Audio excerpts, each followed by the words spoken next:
Hello, everyone, and welcome back to the Drive and Talk podcast. We hope you enjoyed your bonus episode with Max Coates and Alex Keynes live at Thruxton. We're back in the workshop. We are indeed. It's nice no and guests warm. this week. It's boiling. I think we're on our 5th or 6th heat wave, which is nice. No circuit. I mean, I was at Snet the weekend, and it's just everything's dry, brassic. Really warm, dry grass, everything. So, yeah, lots going on. Knockhill this weekend. Yeah, we've got touring cars are back above the border, aren't they? Yeah, back above the border. I'm at Cadwell Park. We've been busy doing racing. We got lots of little bits to talk about. Really, just sort of have a bit of a catch up with what's going on. It's a bitsa, this podcast. So stay with us. We're going to talk a bit of touring cars, talk a bit of club racing, just talk about what's going on, really, because there is lots of news out there in the British Touring Car Championship. We had Paul on. Paul came back, and it was great to have him on. Our last 2 episodes have been returnees to one the pair of OGs. To be fair, we could have podcast. spoken to both of them for another hour and a half. I would say so, and just great conversation, and the British touring cars in general. So we both went to the Thruxton meeting. Yeah, man. And we spoke about it a bit with Paul. What did you think about it? What were your thoughts coming away from that meeting? Just in terms of the whole package, support package, everything. I thought the sport package was good. Obviously, the minis is always good to see there. Sevens and Miglias and whatnot, they're always going to be entertaining. It's the perfect. It's the perfect track for those, isn't it? The crowd size was encouraging. Yeah, man. I mean, I've been to Thruxton 10 times, and I've seen a low crowd and always a big crowd, especially when it's sunny. It's a lovely place to be when it's sunny. Yeah. The viewing's not amazing at Thruxton, never really has been, but it's good because now they've opened it up. You can go further round each side. Woodham Hill's a massive bonus, which is great. We experienced it for the first time this year.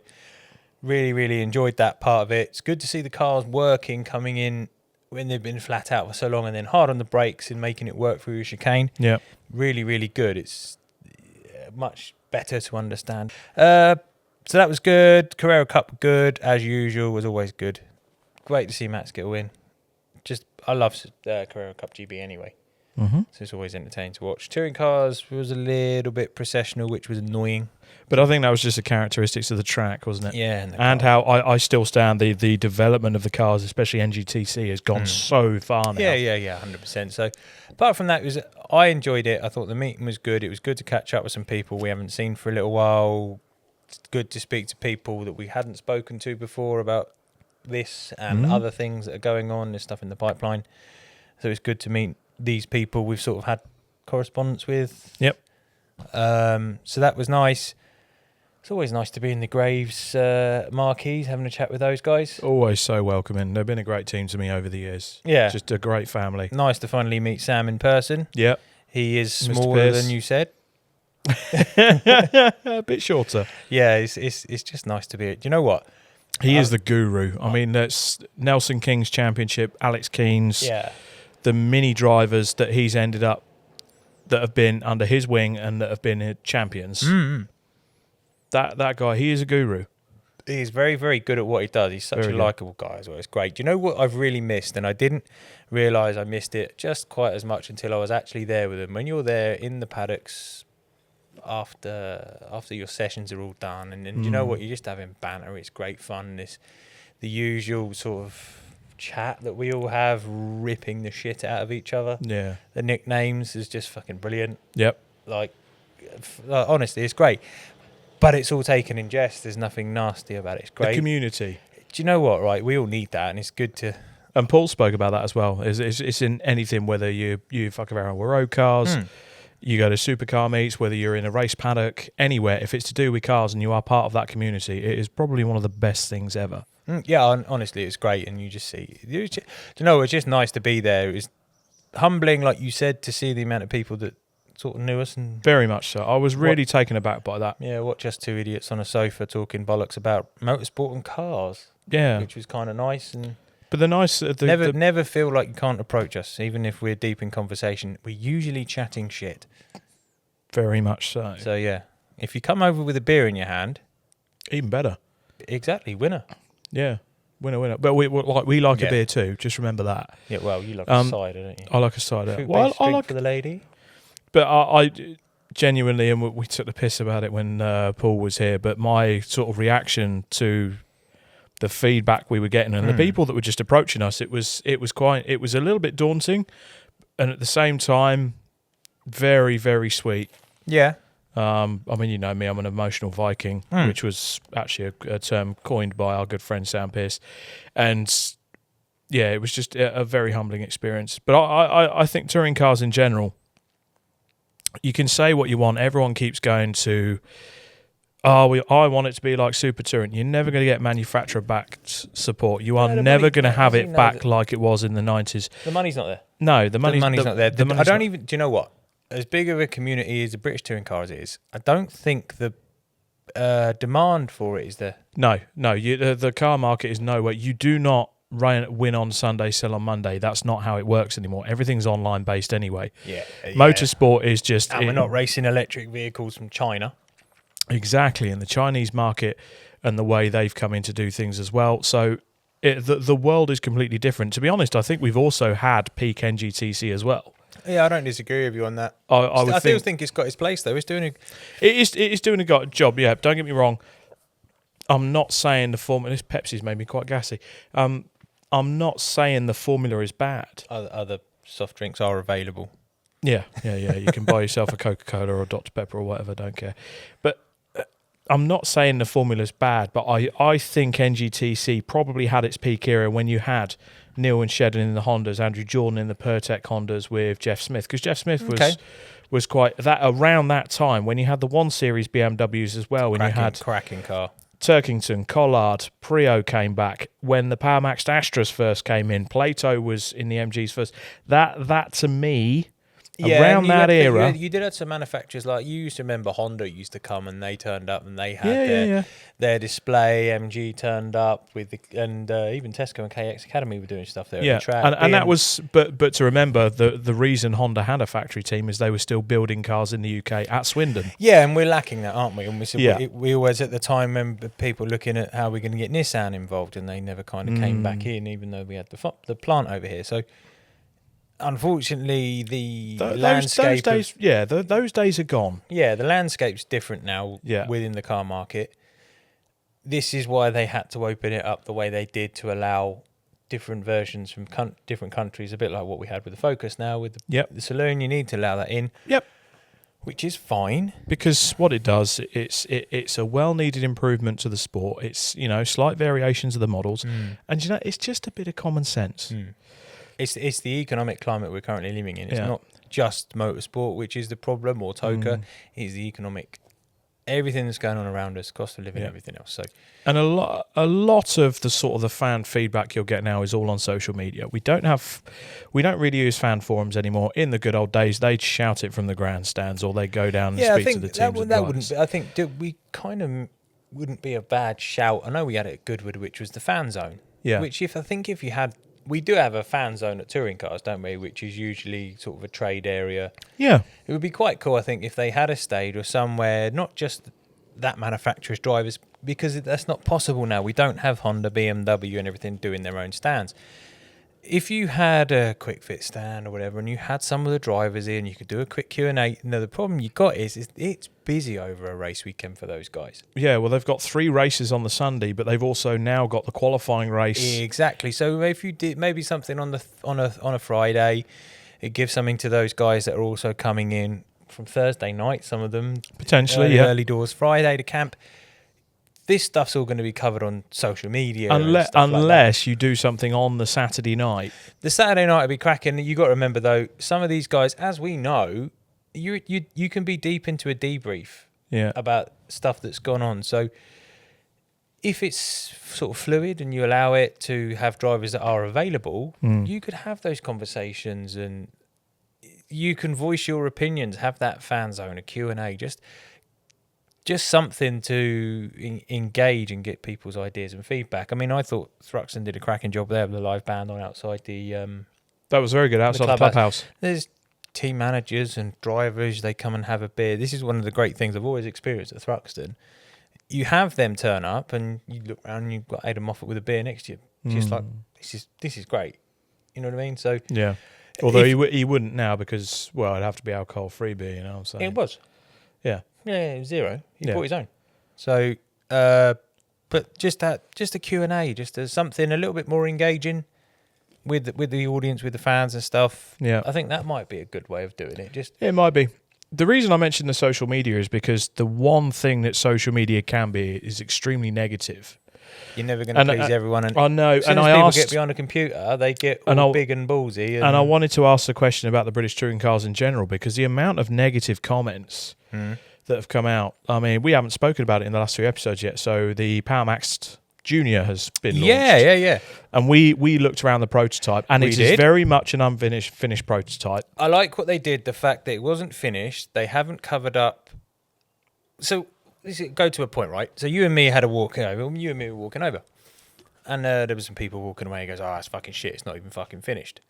You see all the fucking tubes.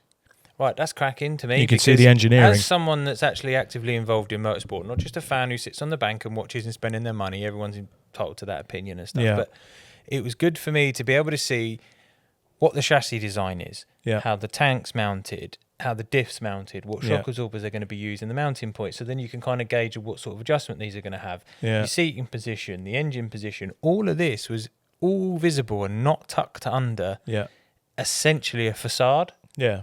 Right? So that to me was worth more than seeing the finished product that we're going to see. I think they said at Donington it's going to be out doing some demo stuff. Yeah, and they had Laura there, who is the representative of the championship. She did a fantastic job. She knew everything about it. Any questions we had, and very much. I mean, she kind of knows me through work for the BRSCC she did previously, and we had a chat about it, and she was very happily taking us through. And she was even bits like, because we would talk about the cost effectiveness of the championship. Yeah. Now we know that championship is for the higher echelons of junior racing. A lot of people will say it's potentially going after Ginetta. I thought that as well. However, the way it's been put, and I think the front end has very much been styled to look like a touring car. Yes. With the extra thick bumper bits. Yep. And apparently they've even designed that deliberately so you can get more sponsor space on there. That's the exact reason she said it, because you asked that, why is that like that? And she's like, well, if you've got it around the front, you can also have it on top under the headlamp, and it's still visible for TV. They've looked at all the imaging and sort of prominent space. You can sell that, so it's easier for the driver or team to then get a sponsor. You can go here, we can have another one there, so you can sell that advertising space at the same amount of money. It's a really good idea. They've actually thought about, because we were really skeptical, especially after what we said about the GT86. That would be a great idea. Yeah, absolutely. As that's production based, but this is a standalone sort of custom build, similar to what the Ginetta is. Yeah. And Ginetta's going global, so I don't think you're never going to go up against. But they don't want to. They say we're not trying to go. So I would say Ginetta Junior kind of goes into the GT. So if you want to go GT racing, you go to Ginetta's. If you want a career in touring cars and be a part of the TOCA package long term, you're going to have to go this route. You go PMR Juniors. Yeah, because let's be honest, you've only got JSCC, Saxos and stuff, but when gets the point where they're going to have to start finding another car? Because next couple of years. You know what I mean? Where was the last time you saw a plethora of bloody Saxos and 106s shells and they're sitting around? You don't see them. They're just not there. And Jesus, they're banging up in money, because people my age used to have these when we were kids, and we think, I'd love a VTR or a VTS. That'd be wicked. I'd love it. So we would. Yeah, and try and find one that's rot free or doesn't need a bit of work as well. Exactly. In terms of welding, you're talking double bubble money. You got Fiestas, and Fiestas are directly up against JSCC, and they are in rude health. Exactly that. So you can go that production car route. Not saying you can't. And I think, to be honest, but again, we go front wheel drive with these cars, right? You've then got the option, and also cost, right? So you've got the likes of, there are higher profile drivers doing Fiestas like your Lewis Turkingtons. I mean, Darren McInerney has come from ovals. And is absolutely blitzing that championship at the moment. He's oval, lad. He'd be fucking rapid. And, the people that have come through Fiestas, Aidan Moffat came through Fiestas. It is a proven junior championship now. So I think PMR Juniors, they had the brief. It's rear-wheel drive. Yes, that's the big difference. It's rear-wheel drive. And it'll be balanced right. It's going to appeal to those, because if you go GT racing and you want to do both, exactly, right? It's going to appeal to karters and people at the higher echelons of karting. But the argument a lot of people have, though, is if you're coming from karting and then you want to get into sort of top of tier motorsport, you come from karting, you've got rich daddy or rich backers that are going to put you through karting. Because let's be honest, if you're doing karting and you're successful at it to a high level, you are dropping well over £100,000 a year in karting. There are some. So this is what I think. So I've had a conversation where there are some karting people that are doing 250 grand. There you go, on go-karts. Yeah. Right? This is what I think people are getting annoyed with, because we love the British touring cars and we love them because essentially we like to think that that's my road car that's racing, right? And that's what it's always been, right? It's never been that. Realistically, it's never been that. No, but you could, though. You used to be in the Saloon Car Championship. You could go and buy a Capri and turn it into a race car and race it at Cortina. It used to be that, didn't it? In the 1980s, probably the last time. But that's what I mean. That's its roots. Yeah. But you say it's not that now. The Plato A classes, mate. Well, that was a salvage car. There you go. But are you on about what they look like or in terms of how they're built? Both.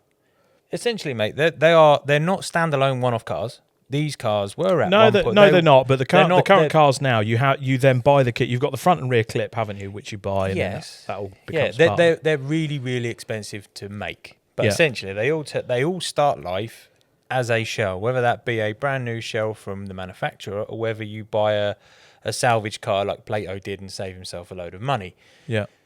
That's where the Fiesta stuff and the JSCC stuff is slightly more in tune with what I think people are still viewing touring cars as. Yeah, okay. But we love the Ginettas because we loved the racing. That's what got everyone hooked on Ginettas. And it's still good. It's still phenomenal. It's a cracking formula with cracking cars, run great with great drivers. Yeah. Everyone still loves it. That I have no doubt about. Everyone was complaining about that racing is missing off the Toka package. So, of course, they're going to start looking at a car to design and build that's going to give us that entertainment back and still give these drivers an opportunity to hone their skills in cars like that and perform. Like we have Lando Norris raced on the Toka package. Juniors and F4. Right, there you go, see? So that's a Formula One world champion that used to race on the Toka package in a Ginetta, in a car that's going to look like this. Now, people are going to say, yeah, but the rear looks like a Ginetta. No, the rear looks like a coupe. It's not a Ginetta. All right, fair enough. It looks like a Ginetta, but then a Ginetta can look like any generic coupe, you could say. Yeah, basically. Right? So the front end looks like a touring car. It's been thought out well to sell sponsorship to companies for drivers, right? Yeah.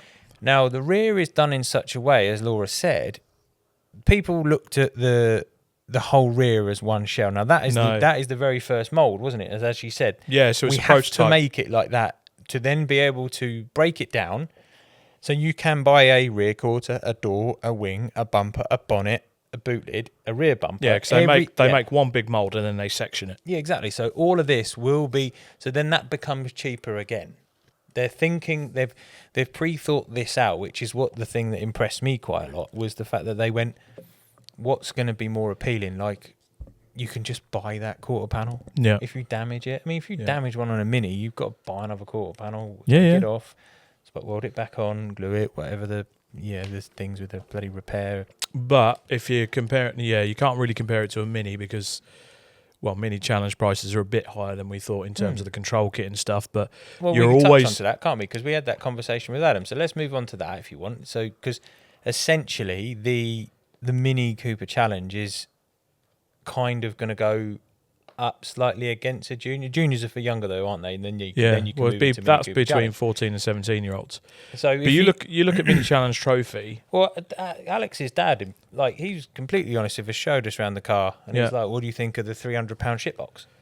As his own words, and it's like, "That's all right." He literally bought that as a £300 car. Drunk. Yes. As we all do, we love a bit of eBay or marketplace. We've had a few. There is nothing worse, best than buying a car you don't want to. Well, as he said, that £300 was the best 20 grand he's ever spent. Because then you buy the car for 300 quid, great. But then you've got to buy the control parts, and the control parts to race in that championship are around £15,000. And that is absolutely everything, yeah. Yeah, that's everything to go racing. And that's the thing that ups the cost. Now, motorsport is a business. We all have to make money, but it's not as cheap as we would like it to be. It should be. You can't just build a roll cage anymore because there's business deals to be had. They have it in every single championship, pretty much up and down the country. You have to run this cage. You have to run this rebates as well for clubs and all that. Exactly that. And that's what helps keep the clubs and the championships running. It's not just the entries. Yeah. So it's good for business. It's good for everything else. But that's why it costs so much money. But you're not going to have that. I don't think you can have that in a junior formula because you're not going to attract the parents that want to see their kid go and race Le Mans or Formula One. I think production car. I think what we'll see with the TOCA Juniors is we'll see a lot of the established teams buy those cars, and they'll be exclusively arrive and drive cars. You won't see your dad and lad. No, it's a bit of a shame. But someone, I can't remember if it was you actually. I've had this conversation for the past couple of weeks now. What would be a cracking idea? I don't know if they could make it work, but each BTCC team. Now, I don't know whether they'd play along with this because then they've got a line out of Weaver's pockets. Bought a Ginetta Junior car. Yeah. And that would be their PMR Junior car, sorry.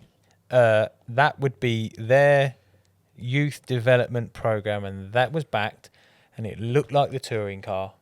You could change the sponsorships up, but the livery could essentially be the same. It wouldn't, do you know what, genuinely, it wouldn't surprise me if X8 and Napa did that. Could you imagine, though, each one individually sort of liveried up? You would have the Laser Tools one, and because they're not, I think the engine's like a Duratec or something, but it's not powered. No, it's a 1 litre EcoBoost. It's a Ford engine, yeah? Yeah. Right. So, however, it's a 1 litre EcoBoost. Yeah. We didn't get a chance to look at the engine close up. No. But there is one thing that is glaringly obvious that I hope they've changed. Wet belt. Yeah. Boobidum, boobidum. Literally. I really hope they've changed it for a chain, for fuck's sake. I think M Sport, it's an M Sport derivative of the 1 litre EcoBoost. It is. So, but you could have that, like, how cool would that be to have? They'd look like baby touring cars. They'd be brilliant. To have those, you would have Plato Racing, you would have MB Motorsport, Speedworks, all of those, running them out the touring car awnings. Yeah. But then Speedworks already have a junior program in Fiesta Juniors. I know they do. But don't get me wrong, we're talking in an ideal world, but I think that would be cool. But then I still think you're going to have established, well-run teams like Graves come in and go, we'll run them. Yep. No issue. Well, they wanted to run TOCA Juniors. They got on board straight away. And they were trying to be proactive in doing so. Maybe you'll see your Team Parkers, Century, other Porsche teams do it. You might see other mini teams like your Accelerators. Yeah, and it stuff depends. I think it depends on how much money you want to spend and how much money you want to throw at it. If they run the tyres at a cost set of tyres, so it's like a treaded set of tyres, that's going to reduce the cost. That's the one thing I didn't actually inquire about is what tyres they were using. I'm assuming a treaded tyre. They were a treaded tyre on it. They weren't like Pirelli or Michelin or any established brand. I say established, like they weren't premier brand like we get stuff with Pirelli we have to run. So that's good. You still want the cars to be able to move around and be unpredictable. Rear wheel drive, same ethos essentially as the juniors. Yeah. But if you can keep the cost down in tyres, I still think you're going to be dropping £250,000 a season on that, because you're going to want to be in the awnings, you want to take a package. Be interesting to see how they do the hospitality side of it as well, because obviously Ginetta had their own, Porsche have their own. So where do these drivers go? This is another question we need to find out for. Where are they going to go? Is it team hospitality? Because essentially the teams use the hospitality put on by the manufacturer that they run with. I think that's where it's heading. But if you're in with the touring car team, you're going to have him with the touring car. Potentially. Yeah, you get what I mean. Yeah, it'd be interesting. I mean, the teams will start announcing shortly who's going to have the uptake of it. Yeah. We've got Knock Hill this weekend. Yeah, so PMR have got a bit more time to work on the car to get it ready for its run at Donington. So we'll see. It was certainly an interesting conversation. It was good to actually now we've had that conversation, you kind of find out what the aim is with it. Yeah. And it's like, okay, it's going to exist whether people like it or not. The best thing to do is not knock it until you not try it, but see it. Give it a chance. Don't just bash it. Because already there's a lot of negativity out there, which we get because we were reticent at first as well. when it was announced. And let's be honest, Toka Juniors was a fucking disaster from the start. Well, that's the thing. That had just failed, and then this comes in, and we were a little bit unsure of. We see stuff that maybe the Joe public doesn't see. Yep. And we're a little bit skeptical on some things, and you can see these things get announced, and then you see nothing, and then these deals disappear. Yeah. But we've seen the product now. The product looks to us to be good. It'd be really good to see it out on track and get some feedbacks by those who drive it. Would be cracking to see. And then, are they potentially getting some drivers in there to? I would like to think so, because I'm pretty sure I heard rumours that Tingram did test a Toka Junior before, so maybe they are going to schedule some testing. Yeah, that was at Anglesey, wasn't it, where it was missing an anti-roll bar? Yes. Anyway, because you did ask that question specifically, where is the anti-roll bar, of which Laura pointed out there is the anti-roll bar. It's like, good, it's already got one thing. Yes, I did hear that from various sources. But it'd be good to get some feedback and see and drive. But we're not going to see what it's really like until we see a grid of them on the track. No. Right, so until we see that, and let's be honest, it's going to be the same as any other championship until it's got sort of a year under its belt where you can develop to see what works and what doesn't work. I don't think we're going to see the best out of it until probably 2028, 2029. Yeah, because the one thing about the Toka Junior is we never saw it on track at a Toka event, right? No, God, no. The only time I ever saw that car, it was in with Graves Autosport. Yes. Yeah, that was the only time I saw it, and it fucking pig ugly then and all. Well, it didn't. It didn't turn a wheel on track in the public eye at Toka. Nope. Whereas if PMR get the Junior and they're out at Donington and they're showing it off, already they're a step ahead. Yeah, they're a step ahead, and if they're going to openly do this in public, fair play. Fair play. And to be fair, Adam Weaver knows what he's talking about in term, and PMR know what they're talking about. They built and developed the Astra. They're now building and developing these new Audi S3s. So they know what which have about. Arguably been the best new touring car this season. Definitely. You can't include the Focus. No. And Plato Racing Rowbottom's only just got a podium at Thruxton. It was the initial green shoots, and then they've had some troubles. Yeah, it's been a difficult season for them, I think. Yeah, really, they're just struggling. Considering that car's so aerodynamic, it's a bit odd to see it so pegged back. Yeah, so I'm wondering if they're having some issues, maybe. Possibly, but so we found some interesting stuff out, which was kind of my hunch anyway. Go on. Because so obviously me and you were we were doing a bit of chatting with a couple of people up and down the paddock. A bit of shin digging. Yeah. And we got chatting and kind of we were probing as to what the issues are and things like that, because we're seeing a lot of alternator failures in BTCC. Now, we've seen this for a couple of years now as well. And alternators in motorsport are prone to failure. Alternators do not like heat. Oh no, they hate it. They absolutely they hate it. Now you can heat. buy specific motorsport alternators. There's various different companies doing this. It's not like they run the same one that comes on the road car. Yeah.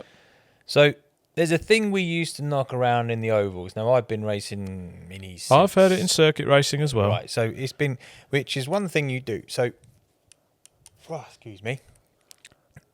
You can disconnect the alternator. So some people take them off completely because then you have to run a smaller belt. It's less drag. You don't get electrical drain. You actually gain horsepower. Yeah, so they take it and run it off an axle, right? You just can take it out completely. So you can remove it, and basically when the car comes in, you put the car back on charge. So a battery will usually last you a race. But the Blue Book regs for circuit racing say you cannot do that. An alternator. But what you can do is disrupt that circuit. So essentially, you put a switch in that will essentially turn the alternator off. So but the exciter wire that brings it in. Exactly right. So there's no power drain there, and you actually gain horsepower. This can be anything from 4 horsepower up to 9, some of the figures we were getting told. Yeah. Right. So the problem with that is then, as soon as you turn that on, that is a big wad of voltage whipping through that alternator, excites it really, really quickly. Now, every time you excite that alternator, it does damage to it. And especially when it's that hot, and then you excite it again, and again, and again, and again, it's going to fail. Yeah. So what we've been informed is this is a sort of dark arts thing that has been happening, not just in touring cars, but in a lot of motorsport. But it's been happening quite often in touring cars. People flicking the switch, getting the alternator off, that little bit of extra. Boop. And then when you come back in on your thing lap, up she goes, bosh. And you got alternator again. It's still there. Other makes of alternators are available. Still by the way. in the rules. You're not breaking the rules. You're just putting a switch in. So that could be one of the things that could be happening in order to gain a little bit of horsing power. I'd say so. It's those little it's those fine margins now with these within regulations. motorsport now. You are these guys even we do it. You can heat your bearing, remove all your standard grease, and repack that with lower friction grease. Oh yeah, and some of the stuff out there is just like witchcraft. Oh mate, there's loads of when there's that much at stake. You're looking for the finite little details, even down to the weight of your bolts that you use, aircraft grade bolts. Oh yeah, Cutting the ends off your bolts. All of these little things, they lower your lap time.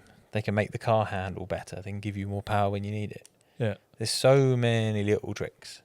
Definitely. So yeah, Ricky Collard, the boy's back. Announced about half an hour ago, actually. So he's back in until at least the last round now. Yeah, so he's another 3 rounds have been announced. However, I do have my sneaky suspicions about this because Kawashima, the Japanese driver, was out testing last week. He was announced for the last 2. Well, he put out the statement himself. This wasn't, and this is the thing that I noticed Tim Harvey was saying. Yeah, this wasn't fully announced or backed up by Virtu. Right. So has Kawashima jumped the gun and said, I'm paying for these last 2 rounds of the season when it's not actually been confirmed? Yeah. He's done a test. Now, he's tested touring cars before. I'm pretty sure he did the Speedworks Avensis back in the day, the Tony Hughes car. Right, okay. Correct me if I'm wrong, listeners. Now, has he jumped the gun? And X8 have kind of gone, whoa, hang on there, Chief. You were due to go in Ricky's car. He's now 5th in the championship, which is a very good thing for them because I'm pretty sure he's ahead of Tom Chilton. I would see as the second place the second driver in that team. Yep. Obviously, Tigger being interesting to see if they've got him nominated for scoring points. Yeah. They should do. You can only 2 cars out. Your team can score points for the team championship. So it'd be interesting to see who they've elected and whether they've actually shifted that from Chile over to Ricky. Well, the smart money would say they need to, because Ricky has been. I mean, that drive from the back. Okay, he's not qualifying well. That still happened at Thruxton. Some drivers never qualify well. No, mate. but he had his issues in the qualifying race, and it's online. Watch his onboard from the 3 races where he made his way through. Yeah, passing cars sideways. Yeah.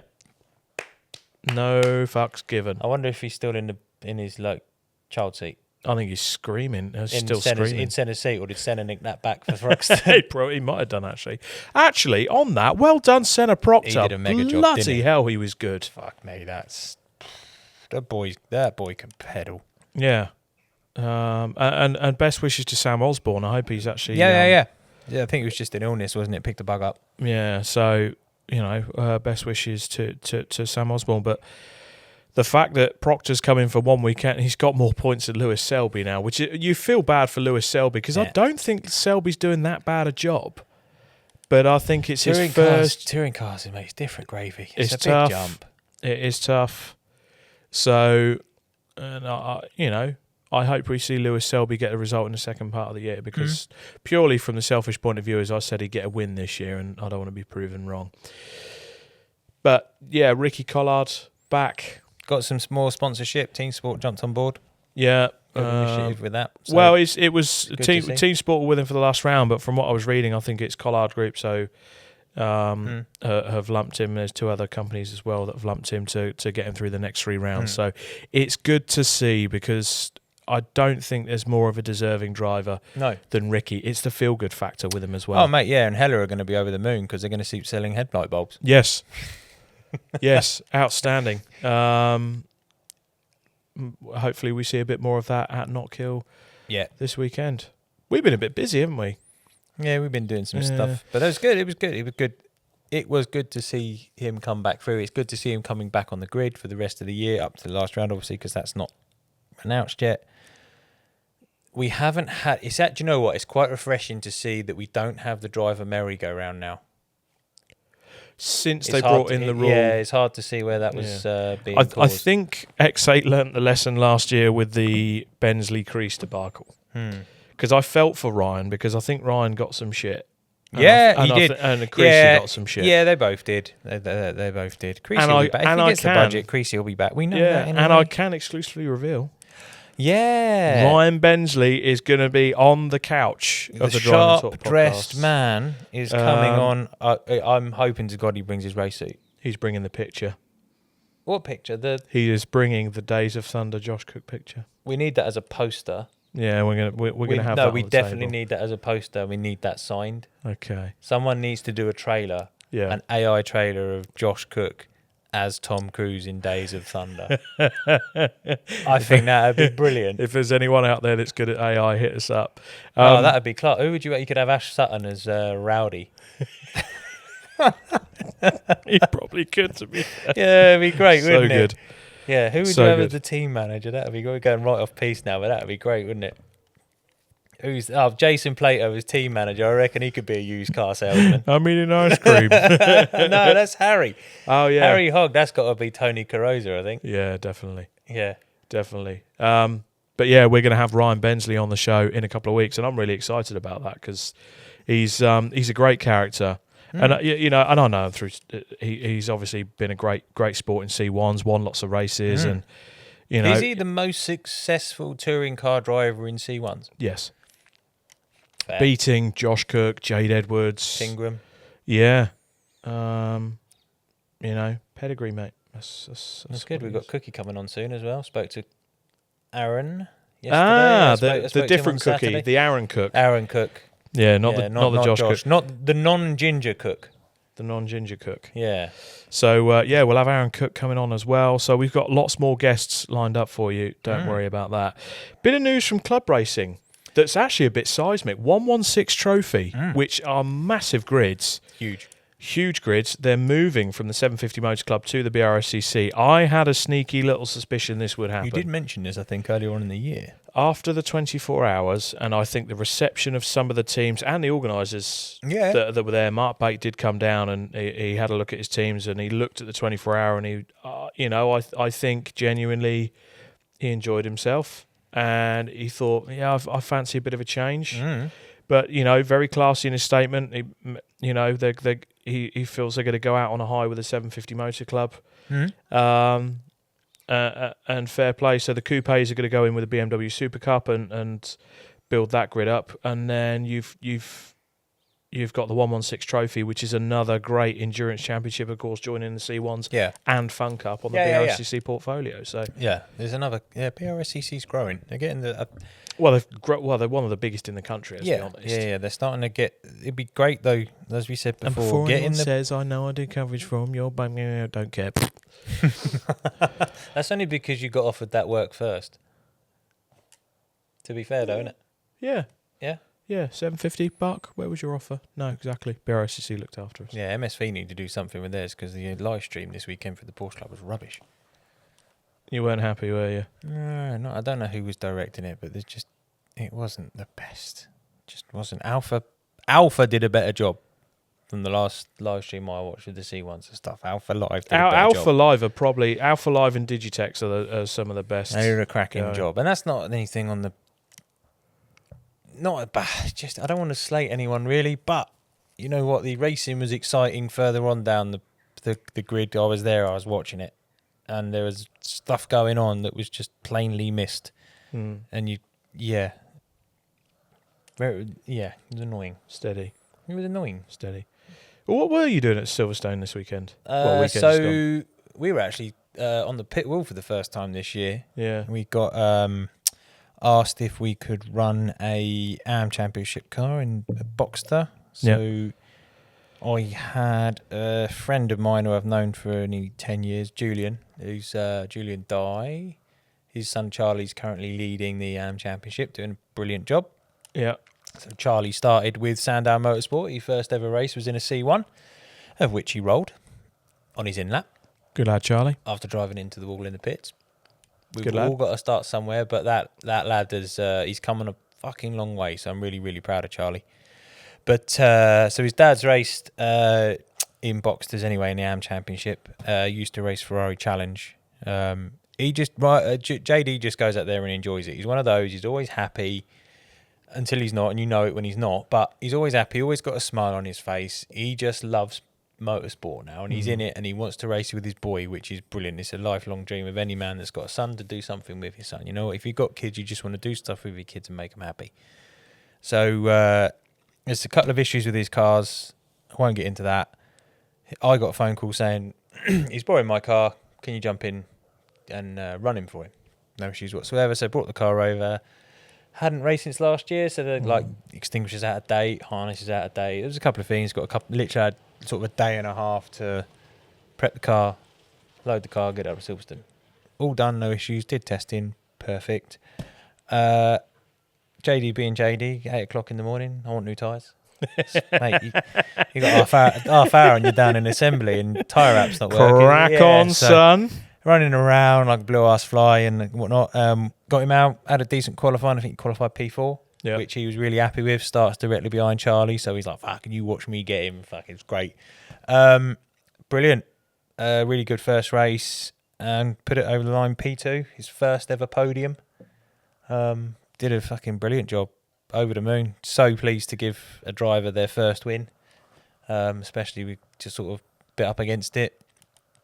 So yeah, that was great. Race 2 again, started P4 again, I think. Was still in P4 and a suspected bunged up front rad sort of pressurizer system. So he's pretty savvy with that stuff. He just switched it off and didn't want to risk it, so we can get it out for the rest of the year. So I think we're gonna run him again hopefully at some point and get him out there against his boy. Yeah, it was, but it was good. It was nice to see, sort of catch up with some of the guys in Porsche Club. There's some really quick guys. Ethan Hall was unreal this weekend. Yeah, so impressive in that. He looked at in the live stream snippets I caught. He looked at, to be up there with the AM guys fighting away. He carries so much corner speed. He's so smooth. Chris Diamond is doing a cracking job with Ethan. Not saying Ethan couldn't drive before. He can. He really, really can. But then when you've got a driver coach like Chris Diamond in your corner, it's just those finite things. It was weird to see Chris Diamond without an ice cream in his hand. Actually, he did pass that comment. Yeah, he's a bit of a connoisseur when it comes to dairy. Oh, very much so. So if he wasn't a race driver coach, he'd be an ice cream van. Yeah. I think he would be a dairy magnet. He would be. Yeah. I don't know, the Hugh Hefner of the ice cream world. He would capture the market, I think. Yeah, he's got that charisma about him. So that was good. It was good. Ethan did a fantastic job just watching him. I've watched him in 116s. I knew who he was, and he's doing a cracking job. So. Really pleased. Had a quick chat with Steve Wood while he was there. Mate, I'll tell you what, he puts himself down. He was a bit worried.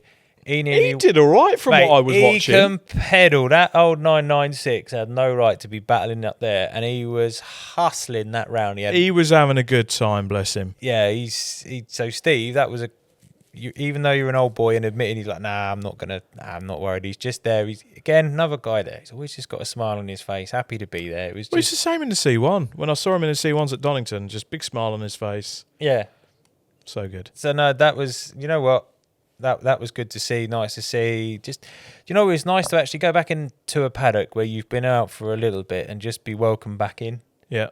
You get the people come up and it felt really nice. And I spoke to James, the guy who's now ahead of Porsche Club Motorsport. We're going to sit down and have a chat. He's got some really good ideas, and we're going to see if we can move that forward and try and just tweak the things and see if we can bring it. At the minute, it's stood still, and it needs to be brought up to do what other clubs are doing, because there's other championships and clubs and stuff that are doing a much, much better job of enticing these drivers in and doing things on social media and things like that. So hopefully we can push that forward. So that was good to see. We saw some stuff going on in GT Cup. Obviously, I know the guys at Jolt. Went and had a chat with those.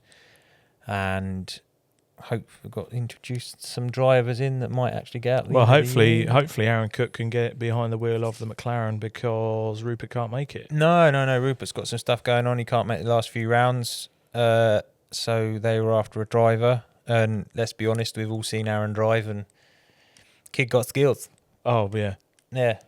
Again, theoretical list. We'll do the episode. He is on that list of, this could be his chance. It's just one of those things. Motorsport is not just about what you know, it's who you know. And you know what? Being kind and nice. And being in the right place at the right time. Yeah, the things happen for a reason.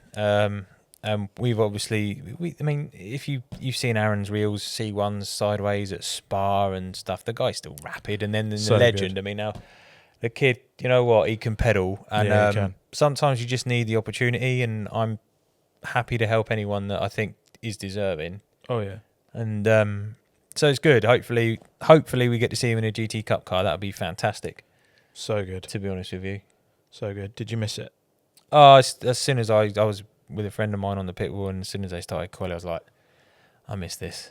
Like, really miss this. Yeah. I want to be back out on the grid, whether we do or not. If I'm running cars next year, I won't be, just because you can't run cars in a team and race at the same time. It's just not feasible. You're not giving the customer what they are paying for.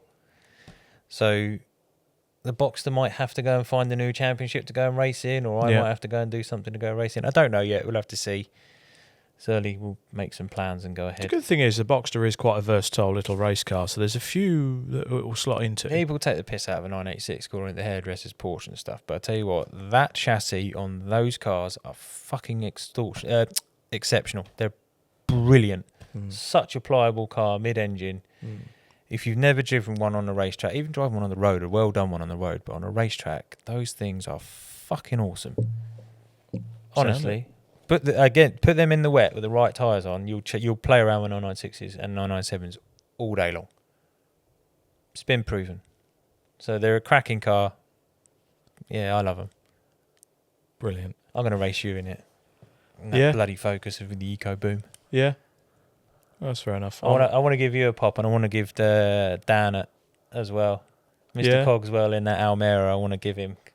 Yeah. I was ribbing him a little bit this weekend because he's back out of Brands GP. I told him to fucking take his bollocks out of his purse and put them on this time. You cocky little tosser. Oh, fucking! Do you know what though? I love Dan. He's such a fucking nice guy. And he can pedal that Almera well. But it's such a unique race car as well. Oh, it's so cool, that livery, and it's, as he said, it's just a heavy old go against what he's in. So I think they've helped him out with the. I don't remember he said he's got more power or less. I don't know what he's done, but it should be quicker. Cool. But his own admission at Brands, he let himself down. So I love giving him shit because he gives me shit. Yeah. But it's the banter of motorsport. Definitely. I can remember those days when you were at Brands Hatch, getting to the assembly area 2 hours early. True story. That's because the Radical took the bloody post out. It's 2 hours to repair. Correct. It took 8 posts I was going to say, it took about eight fence posts out and the barrier, and then sat on top of it. Yeah. It was impressive. Oh, I mean, difficulty 9.9 with Pike. Yeah. Definitely gold medal on that one. Yeah. But that was first ever trip to Brands, and I got told, make sure you get to assembly early for every qualifying session. Get out there, nothing but lap time. Yeah. And we waited 2 hours. I go out there, do 3 laps, and on the third lap, I was pole, spun it, backed it into the gravel, and stayed there for the rest of the session till the last lap. I did a Schumacher. I got beaten a pole by a 10th. Who's a dick? Scott's a dick. Yeah. I did get called that in the toilets, actually. Yeah? Yeah, I did. Darren King called me a dick. It was a validated point. Oh, yeah, definitely. But, well. And then my video is on YouTube, how not to start a box to cut race. Started in third, stalled it. Cracking. Such a good weekend. Fucking good drive back, though, wasn't it? It was funny. Yeah. Don't think, just do. Drive angry, that was. Yeah. That was great. Brands, fucking, what a race that was. Definitely. Of stuff. Where were you this weekend? Bit of stuff at Snetterton, bit of racing Hondas. I mean, they're working on some changes. The reg changes they're going for next year. They're going to open it right up. So I think almost like a modified Ford. Yeah, but effectively just a very open modification Honda Lots of Championship. highly strung lawnmower engines. I don't think as much. They're going to have forced induction and sequential are going to carry balance of performance. Okay. So it's a power to weight class system anyway. I think they're going to go for like 5 classes. It's not published yet, so it's just that's the rumor on the street. Yeah. But forced induction and sequential will carry balance of performance, so you'll move up a class if you're within a certain bracketry and have a sequential or forced induction. Yeah.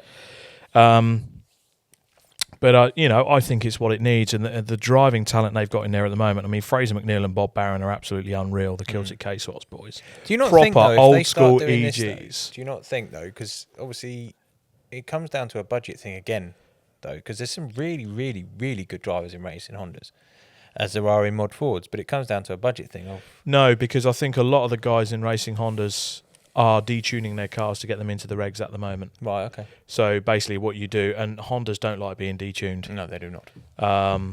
You're suffocating them, and then they're a pig.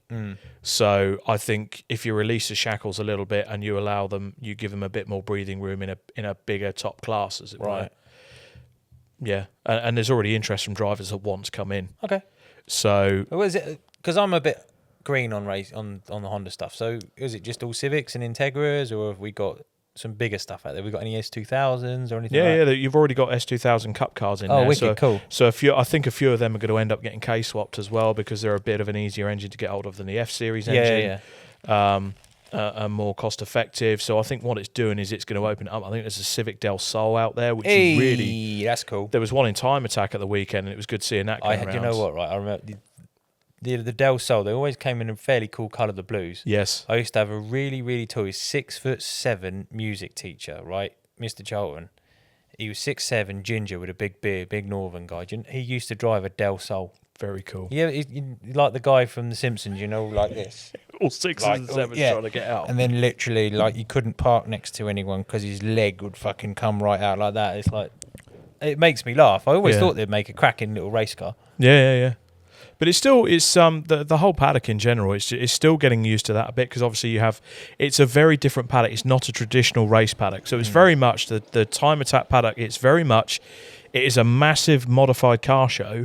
That's got motorsport there, which is a good thing, because it draws the crowds. There's 2 parts to it, and I think that could be a really good thing. That's the other thing that I kind of took forward, and I think Porsche could do the same. I think if there's a manufacturer, racing Hondas, the Porsches, mod Fords, anyone that is pushing a manufacturer, I think if you get the local car clubs in, I think it would be a cracking idea. Give them, do them a discount on a ticket.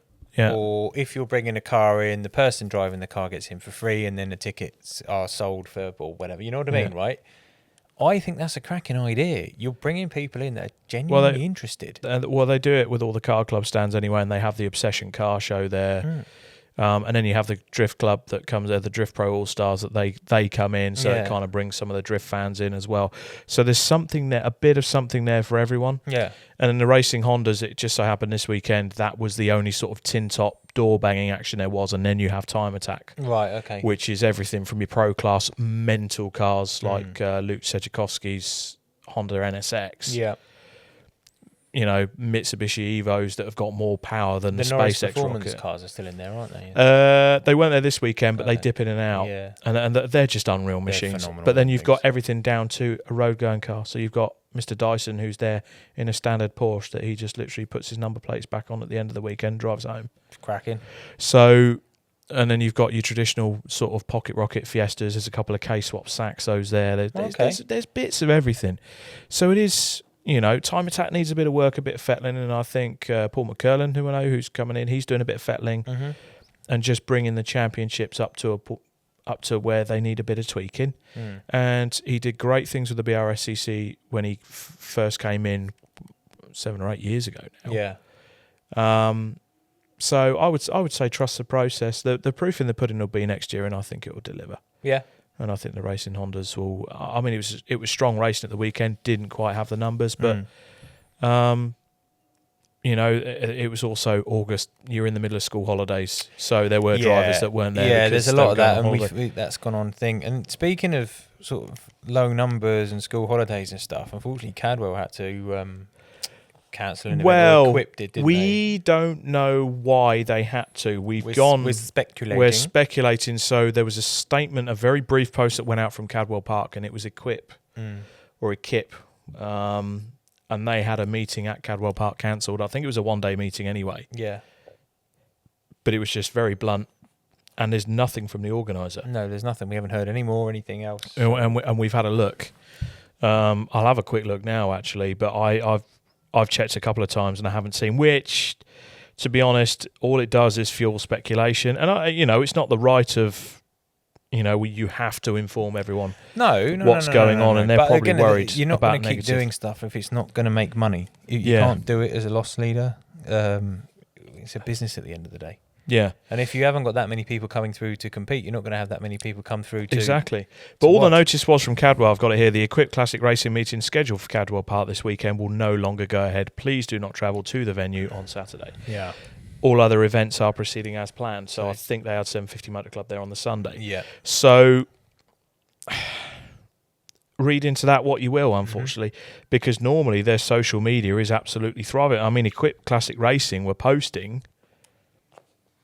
since then, and they hope it. So I genuinely hope it's a case of they've had one. The thing is, that's quite rare to see on circuit racing. Yeah. Okay, we've had rallies cancelled. Yeah, but this year, oval stuff also. Some of the Speedworth stuff they've cancelled events due to low numbers as well. Yeah, so it's not unheard of to have that. I think you just want to know kind of why. If it's low numbers, then you know what, people might actually go, oh shit, you know what, it's low numbers. Yeah. Then again, you've got the negative people who go, yeah, that's fucking dying off anyway, don't worry about that. Yeah, but why? And we're determined to find out about this. So we've both been doing a bit of research. We're going to cover this in a later podcast, just what is affecting club motorsport. We've also got Castle Combe Racing Club have come back to us, and they're coming on the show. The chairman of the Castle Combe Racing Club is coming on the show as well. It'll be great to get his thoughts. So we're just waiting for some contact there. We are digging. We are trying to find out. We're asking people, and I know it's difficult. There's stuff we can't put out because it's not common knowledge and things like that. But it is quite concerning that we're finding some stuff out as to why the cost of motorsport is so bloody expensive, and who's actually kind of taking cream off the top, essentially, and they're not thinking about us, the consumer and the club racer. And these aren't little companies; these are big companies. I mean, like Motorsport UK are taking the piss. Yeah, out of us a little bit. I've heard a few things in terms of payments that have to be made for competitors being in a car. I'm going to do a bit more research into it. I've spoken to a couple of people. There's something called a per capita payment, which is effectively money that has to be paid to Motorsport UK as soon as championships have people go in the car. It's linked to insurance, but I think it's excessive, and I think it's a top money maker for Motorsport UK. I agree with you on that. But the big elephant in the room is Motorsport UK is sat with about 10 million quid in the bank. Yeah, we don't want them to run month to month, but at the same time, they got 10 million quid in the bank, and there's people out there that can't afford to race. And you know what I mean? They also need to realise that the second, the second we stop and we stop using them, they don't have a business. No. You're right. This happened in Australia. The AASA was formed in 2003 when there was a split, and it was people wanted to provide just grassroots racing. They didn't care about the whole FIA ladder and progression and being tied to the FIA. That was purely made for grassroots racing. I genuinely feel that it could happen in the future if we're not careful. I don't disagree with you, because at the end of the day, all we want to do is go racing, and there's guys that we talk about. Young people want to go racing, and that's their dream. But it's not just young kids that we've had one camera go down. We've had the main one. It's warm. It's not just young kids that want to go racing and teenagers and stuff. There's guys that start racing in their 50s. There's guys that start racing in their 60s. There's a massive broad scope, and all we want to do is go racing. Some of us go for fun. Some of us go to make a career of it. Yeah. The fact that they can make so much money and take the piss out of us for it, you know what I mean? The British government do that enough as it is. We don't need it anywhere else. You know what I mean? It's like, what's fair is fair, but when you're getting stung, you don't like it very much. if you keep turning the screw and bleeding the competitors will stop. Oh, completely. And motorsport, and we're not deliberately bagging them. No, not at all. At the end of the day, they're not the only ones. They're not the only ones. At the end of the day, they're the organising body. They do have a job to do. They have to provide stuff like insurance, and a competitor gets 20 grand's worth of personal insurance. Yeah. So all the stuff like that, great benefits of being part of Motorsport UK and being a licence holder. I just think there needs to be a bit of common sense applied here. Yeah, 100%. And they go on about, our licences are increasing. Well, of course they'll increase if you can turn around to someone and say you can get an RS Clubman licence for free. What I would like to see is a breakdown of 100%. how many rally licence people renewed. I want to see the renewals. Yeah. I want to see the people that are still holding circuit racing licence, because I bet you the circuit racing number's falling. Yeah, I don't disagree with you on that at all. And I think the rallying is falling. And I think there are certain disciplines where the trend is going to be doing that. So how long can we sustain this? Exactly, because for a lot of people, this is a hobby. This isn't life or death. And the first thing that goes is the most expensive hobby, especially if your missus is going, well, why are you still spending money on racing when everything's gone up? Yeah. You know what I mean? So you're going to have to cut back somewhere. You'll end up stop racing and go and play a bit more golf or... And golf's expensive enough as it is. It is indeed, yeah. Yeah, some of the fees I hear from that. But I think we'll end it there, purely because we got to do some more research into this, and we're not doing it to be nasty. We're not trying to be like shock horror journalists. We want to understand what makes our sport tick, and we've spoken to loads and loads and loads of people in the higher echelons of the sport, and we're just trying to get an understanding of how things work. Yeah, I think as soon as you understand it, you get your head around it, and then everyone knows. You just don't be cloak and dagger and in the shadows about it. If you're just open, honest, we can all understand it. It just makes it an easier pill to swallow. Definitely. That's all. For now, I've been Robert Lewis. And I have been Scott Evans. Not in my usual attire. You'll notice I've had to modify. I came here from work, forgot to get a change of clothes because I'm a tit. Hopefully normal service will be resumed. Dance for me. Next year. We'll dance for car parts. Fantastic. For now, that's been the two of us. We will see you next week. Adios.